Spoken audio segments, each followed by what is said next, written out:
In an era where the internet seems to be people's biggest source of pleasure or communication, how many people actually read books these days? How many people actually hold a book as an artifact and read it rather than read something off a computer screen? With me now is Tony Jefferies, and he's going to tell me a bit about the books he's been reading lately and why he'd encourage people to go back to reading good old-fashioned books. Alright, John, I just love reading books, and as you know, I like to do a little bit of acting and stuff. I'm really inspired by good books, and this book, A Spectacle of Dust by Pete Postlethwaite's autobiography, I would recommend that anyone that's got any interest in acting read this book. It's just so inspiring. The reason I love this book is, well, you know how I love Peter Postlethwaite. Peter Postlethwaite has always been my idol with acting, and this book, it's quite sad really, because he was writing it like as he was dying, but it's just a beautiful book, and he talks a lot about his Liverpool background. He was born in Warrington, but he never ever had it easy, but he never ever gave up his dream of acting. And he's just, Steven Spielberg was right, the best actor in the world. I really love this book, but I'm not really here just to plug any particular book. It's to encourage people to read. That is what I feel is really important. You know, I'm not acting now, I'm not acting stupid. I think that books, I believe that books can be your best friend.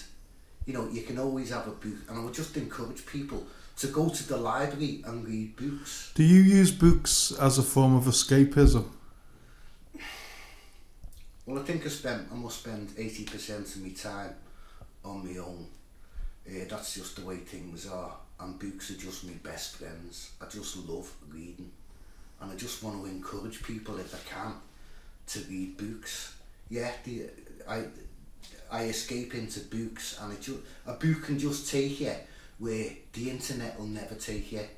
The internet is great in small doses, and we're all guilty of going on Facebook, I think, and spending too much time on Facebook, and it's just all, I don't know, I just love reading, and I just want to say to people, have a rest from Facebook and read a book. You know, so that is my favourite book. I love autobiographies, and Peter Postlethwaite, he's up there with the best of them. You know, and I was broken hearted when he died this year, but he's left a great legacy of brilliant films. But what comes across in this book is what a fantastic, brilliant human being he was. And so that I would recommend that book. But like I say, I'm not really here to plug a particular book, but it's just a joy I get from reading that I'd like to share with people. Another book that gives me great comfort is a book called The Power of Now by Eckhart Tolle. And that basically, I'm not really into too many self-help books. I think the market is saturated with self-help books, but there are some good ones. And this book, The Power of Now, was given to me as a gift by Liverpool actress Gillian Patterson-Fox, and I just got a great comfort from that book, because all we have got in this life really is now, and that is just a book that I read all the time. You know, I don't read a book from cover to cover. I actually go back and read them again, and then just go to certain chapters at certain times.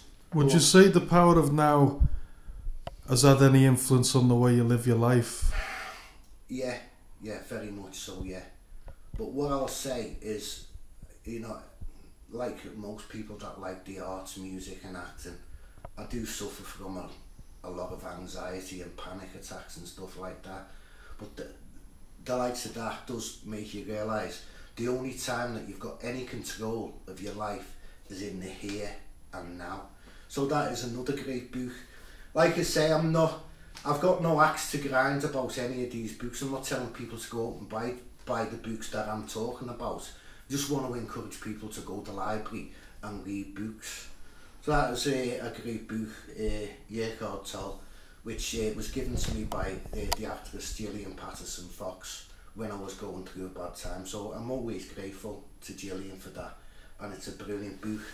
And last but not least, this is a book entitled, it's a novel, and it's entitled Through Rose-Coloured Glasses by an author called Ruth Solway.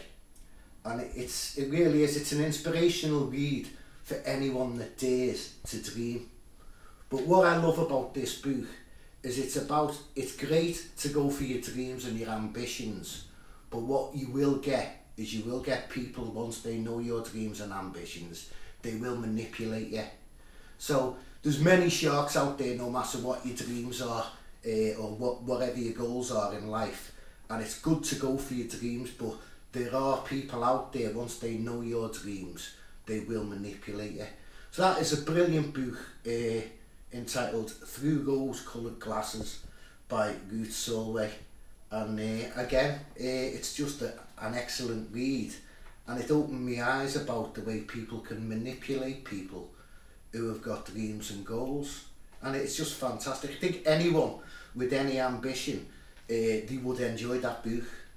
So that's by a girl called Ruth Solway. Brilliant. So that's it. They're the books that I'm reading at the moment. And I would just say to anyone, go to the library. If you've got no money and you're skint, just go to the library. I'm not telling you to go and buy books. Just go to the library, and that's it. The joy that you can get from books is, I can't explain it. And you know, just want to encourage people to read and have a rest from the internet. That's it, John. Thank you.